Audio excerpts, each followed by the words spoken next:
Today I'm going to be breaking down exactly how I got into Sophia University, down to the timeline, the application tip, mistakes that I almost made, and what I learned so you don't make the same mistakes. Chapter 1. Before the application even opened, I made sure to know everything that Sophia required of me to have so that I can have all my documents and medical stuff in order so I wouldn't be scrambling last minute and I could just submit it on the first day. And I started this process about 2 months prior to the application. Search online on previous applicants and what they use, and I also just went to Sophia's website to figure out what I needed. For Sophia's exchange, currently at this time, Sophia's exchange requirements are you must be enrolled at a partner university, you must have a GPA of 3.0 or higher, English or Japanese language proficiency is required, and you need a letter recommendation and a personal statement. The reason why I started so early in advance is because of the letter of recommendation, and also I needed an x-ray scan. I needed an x-ray scan to check if I had tuberculosis, I think. I needed a chest x-ray scan, and that I've never done before, so I wanted to make sure I could get an appointment in time. Since I had already prepared everything in advance,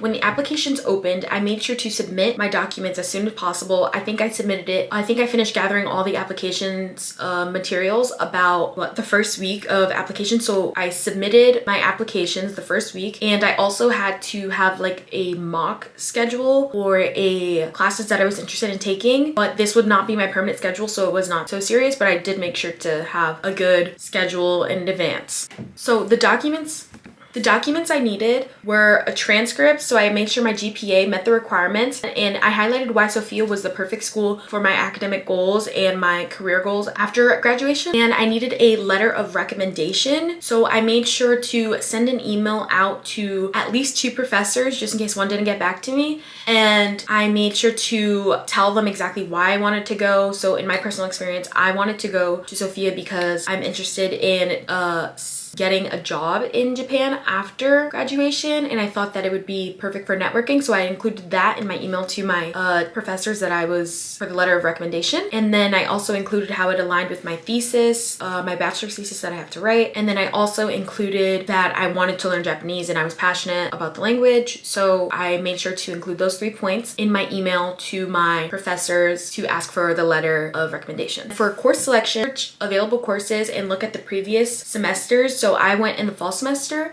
and I made sure to look at the previous fall semester to see what courses were likely to be offered. This way I could create a good mock schedule, and I sent this mock schedule to my advisor back at my home university so she can check and make sure that all the credits transferred, because that was very important for me. So I think if you predetermine your schedule and just have some flexibility just in case some classes drop or they're not offered, this is very important, and it helps you stay on track with your graduation timeline. So then after I submitted all my documents, I was just waiting for my acceptance letter. I believe I had to wait until the deadline closed. I can't remember if it was rolling admissions or not. I was so nervous. I was waiting to be accepted, and I think I waited about 2 weeks and I got my acceptance letter, and it was just an email, and it was just like, congratulations, you got accepted to Sophia University, yada yada. I'll include the letter here. When I finally got the letter, I was so relieved because all the hard work I was doing finally paid off. Okay, now step 2 was housing. I made sure to find housing, and this part was not so difficult because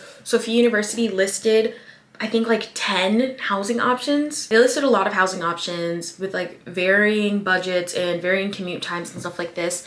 And I was able to luckily, I was able to get the one that I wanted because I started, again, for housing, I started, I think about a couple months in advance. And then I just reached out to the housing specialist for the dorm that I wanted to apply to, and I asked them for the application requirements. And then again, I made sure to prepare this in advance. So I think the dorm that I got was Dormy plus cafe, and I highly recommend it. If it's within your budget, I would recommend it because it really helped shape my experience because it's so close to campus. I think it's about 15 minutes total, and the station is literally like less than a minute walk away, and it's right next to Shinjuku, so I can walk to Shinjuku if I wanted to, but also it's just It's good because they also provide breakfast. So I think a good choice, but I know it's a really popular housing option. So you would need to start early. So that is why I do recommend collecting all your application details at least a month in advance and shooting them an email and making sure to have everything ready, because I know that some of the housings, even though they have so many housing options, I know that a lot of them are full at times, and one of my friends wasn't able to get housing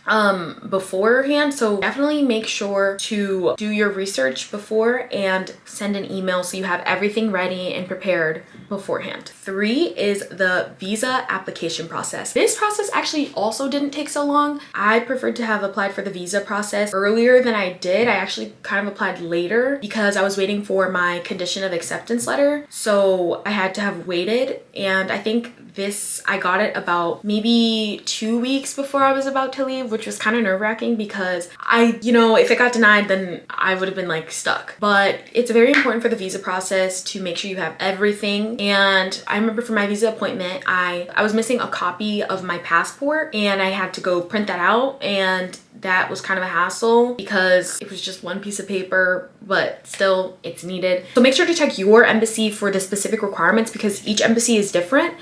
As soon as I got accepted, I moved straight into preparing my student visa applications, but I did make sure to know what I needed in advance. I was just waiting for my condition of acceptance. So the steps that I took is I checked my local Japanese embassy and Japanese embassy website for the requirements needed, and I prepared everything in advance, but I applied for my thing about 2 weeks before because I was waiting on one piece of paper, which was like the condition of acceptance.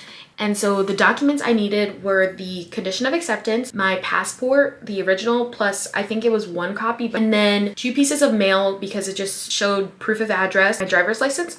Surprisingly, the visa was free for me. It says it depends on which country your passport is in, but if you are from the US, if you have a US passport, so it will be free for you. But I know that's not the case with every country, so make sure to check your specific embassy because sometimes they don't accept card to pay for your visa application. So make sure if it's cash or if it's like a check or something, make sure to have that already. And I submitted everything, all my documents, turned it in. It was really simple, easy, the easiest visa I've ever applied for.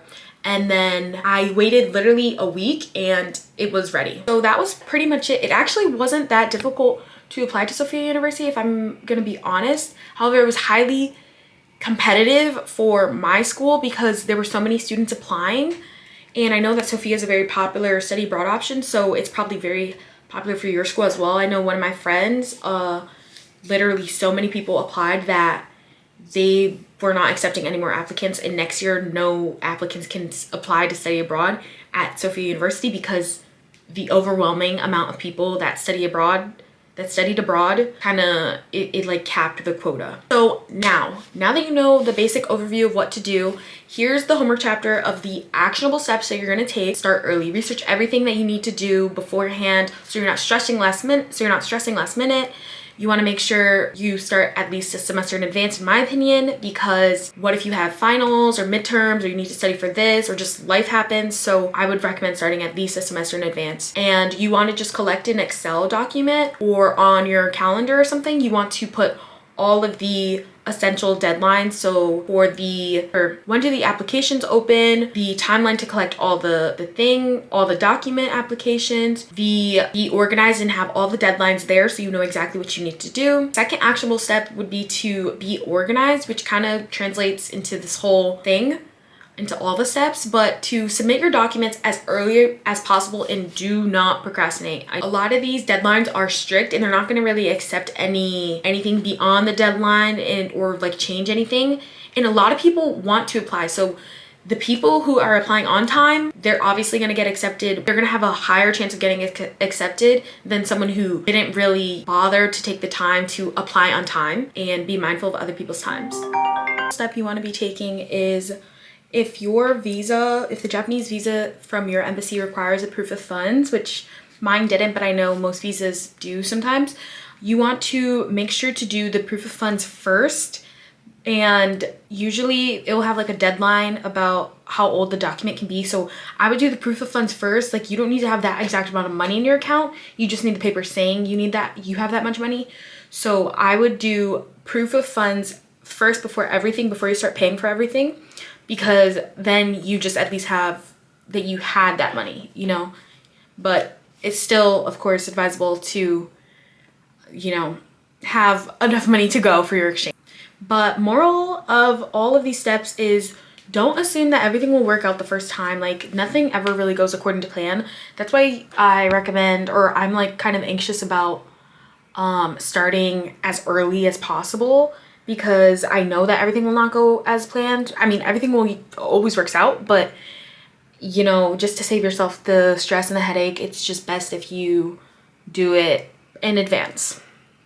And just make sure you're flexible with everything. And also for the tuberculosis test, I would book your appointment as well. Make sure to book your appointment well in advance, because what if they don't have, I mean, for the x-ray exam, what if they don't have appointments in your area for like months? So this is why I recommend booking that well in advance. And that brings us to the end of the video, and that's how I got accepted into Sophia University. So if you're applying, I hope this video helped you, and I will be making another video about my entire experience in Sophia University, and if I liked it or not, and all the things that I would recommend doing as a study abroad student in Sophia University. Comment below if you have any questions or I was unclear about anything. I can gladly answer any questions you may have, and see you guys same time next week. I appreciate you. You are loved, and thank you so much for watching.